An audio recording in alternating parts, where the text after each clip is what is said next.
بسم الله. كاكا حمودي، اهم فقرة بالسمك يكون الزيت نظيف. السلمون البرتقالي. طبعا كاكا حمودي اني صياد سمك، وحبيت افتح مشروع والحمد لله والشكر. صار تقريبا سنة فتحت مطعم سمككم، وهواية عالم عرفوني فضل رب العالمين، والحمد لله والشكر.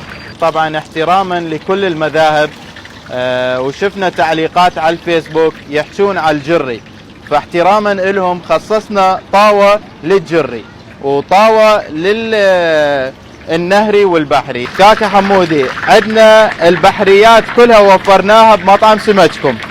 قبل كان عندنا فقط النهري، الحمد لله فضل رب العالمين وفرنا اغلب انواع البحري: السلطان ابراهيم، الشانك العراقي، النويبي، السلمون البرتقالي، الروبيان الجامبو، الروبيان الوسط.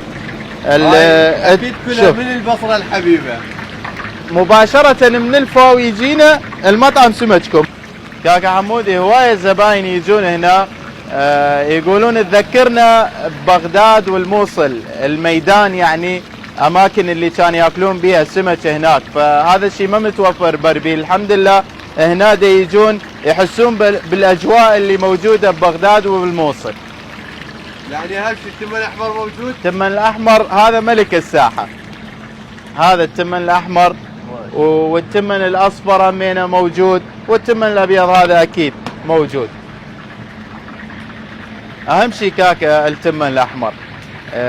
يعني المقلي، السمك المقلي بالعراق معروف بدون تمن ما ينكل، هذا شعار السمك. يعني هسه من الطاوة مباشرة ويا التمن الاحمر. يلا حبيبي توكل. يلا. كاكا حمودي، كل شيء يمنا حار بحار، والتمن مالنا من ارقى الانواع، يعني كله محمود وبسمتي. بسم الله. ماكو واحد اكل يمنا تمن احمر قال ما طيب. الحمد لله. ولا تمن اصفر؟ التمن الاحمر موجود والاصفر والابيض، شو تريدون احنا بخدمتكم. بسم الله.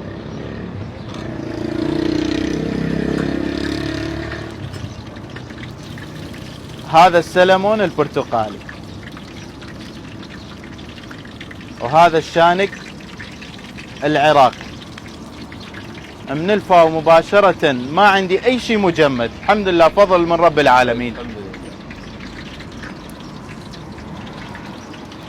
وهذا السلطان ابراهيم.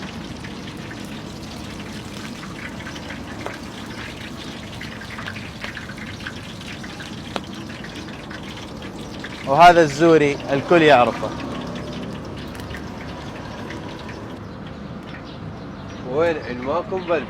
عنواننا اربيل عينكاوة، شارع المعرض مال السيارات، مقابل كلية بابل بالضبط. يابا اللي يدور سمك قلي ومسقوف تعالوا يا مطعم سمككم.